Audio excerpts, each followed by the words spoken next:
নমস্কাৰ।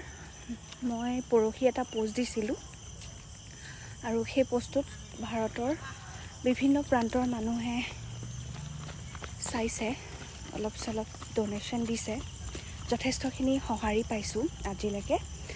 আৰু আজি আমাৰ সেই পৰহিৰ পৰা আজিলৈকে আপোনাৰ কালেকশ্যন হৈছে 23,088 টকা।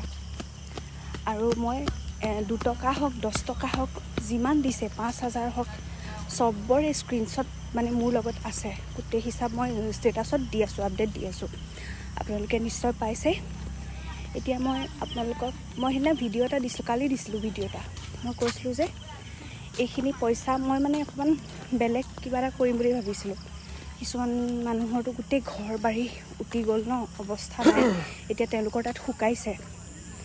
মই কৈছিলোঁ যে সেই মানুহখিনিক যদি কিবা অকণমান 1,500 হওক 2,000 হওক টকা যদি দিব পাৰোঁ, তেওঁলোকে যি নিজৰ ইচ্ছা আৰু সেইটোত তেওঁলোকে লগাব পাৰিব।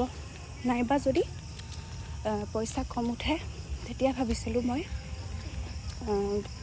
এই শুকাই যোৱাৰ পাছত যিটো অৱস্থা হয়, সেই অৱস্থাটোত ব্যৱহৃত যিখিনি সামগ্ৰী আপোনাৰ ব্লিচিং পাউডাৰ, মেডিচিনছ, তাৰপিছত ফেনাইল তেনেকুৱাবোৰ দিম বুলি ভাবিছিলোঁ। যদি পইচা বহুত বেছি গোট নাখায়।